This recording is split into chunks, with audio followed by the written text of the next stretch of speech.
চলে যাব কিন্তু। মরে যাব কিন্তু।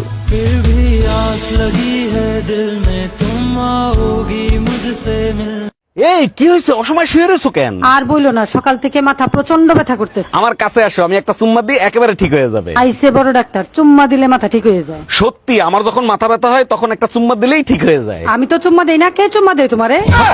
কত মার্কেট করবো, এবার বাসায় চলো। আমার হয়ে গেছে, পাশের বাসার ভাবি একটা লাল ব্লাউজ দিতে বলছিল, ওটা বাকি আছে। সমস্যা কোথায়? তাড়াতাড়ি নাও, তাড়াতাড়ি চলো। সমস্যা হলো ভাবির সাইজ কত ওটা ভুলে গেছি, দাঁড়াও একটা ফোন দিয়ে শুনি। এর জন্য ফোন দিতে হবে কেন? 32 সাইজ নিয়ে চলো।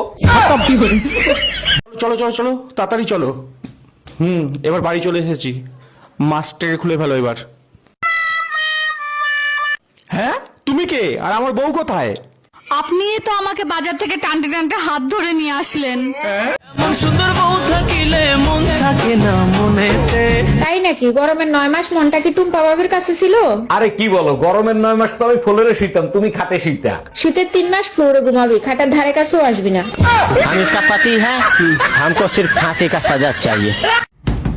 জি ম্যাডাম, বলেন। স্যার, আমাদের স্কুলে আপনার বাচ্চা ভর্তি করানোর জন্য আসছে। আমরা নিজেদের সন্তানের মতো করে লেখাপড়া শিখাই। তার জন্য 7 বছর আপনাকে আমার সাথে থাকতে হবে। কেন আমাকে থাকতে হবে কেন? আমি তো অবিবাহিত, আপনারে দিয়ে বাচ্চা পয়দা করব, সেই বাচ্চা আপনার স্কুলে ভর্তি করব। আম্মা জান, আমি বিয়ে করে নিয়ে এসেছি, এই যে আপনার বৌমা। এই আম্মারে সালাম করো। আসসালামু আলাইকুম আম্মা জান, আমাদের জন্য দোয়া করবেন। ওয়ালাইকুম আসসালাম, খুব সুন্দর বউ হইছে, দোয়া করি সব সময় সুখে শান্তিতে থাকো। আপনি শান্তিতে থাকতে দিলে অবশ্যই দোয়া কবুল হবে। এই সুমা, কই তুমি? কার সাথে এত কথা বলতিছো? আরে পাশের বাড়ির টুম্পা ভাবি আসছিল, তার সাথে একটু কথা বললাম। 2 ঘন্টা বসে একটু কথা বলছো কেন? ভিতরে নিয়ে আসতা, তারপর কথা বলতা। আমি বলছিলাম, কিন্তু ভাবি অনেক ব্যস্ত ছিল তো, তাই ভিতরে আসে নাই। হ্যালো, আমি আপনার ছেলের স্কুল থেকে স্কুল টিচার বলতেছি। জি স্যার, বলেন, কোনো সমস্যা হয়েছে? না, কোনো সমস্যা হয় না। আপনার ছেলে তো লেখাপড়ায় খুবই ভালো, শুধু মেয়েদের সাথে মেশে। এটা সমস্যা না, ছেলের বাপ ও আশেপাশে ভাবিদের নিয়ে থাকে, এটার সমাধান কি সেটা বলেন। অরুণ ভাই, পানিটা একটু চেক করে দেখেন তো মিষ্টি কিনা। আরে ভাবি, এইটা কোনো ব্যাপার নাকি? এক্ষুনি টেস্ট করে দেখাচ্ছি। ভাইজান, অনেক মিষ্টি নাকি? একদম না, একেবারে নোনতা। হ্যালো নানা, তোমার ডায়াবেটিস নাই, প্রসাব টেস্ট করাইছি। আরে কে এত সকাল সকাল দরজা নক করতেছে? হ্যালো স্যার, আমি হানিস। তো আমি কি করব? চাটবো? জি না স্যার, আমি চাইল্ড হোম থেকে আসছি। আপনার ঘরে বাচ্চা আছে? না, বাচ্চা নাই। আপনি একবার চান্স দিয়ে দেখেন, বাচ্চার লাইন লাগাই দেবো। সরি স্যার, আমি বিবাহিত। হ্যালো, আমি আপনার ছেলের স্কুল থেকে স্কুল টিচার বলতেছি। জি স্যার, বলেন, কোনো সমস্যা হয়েছে?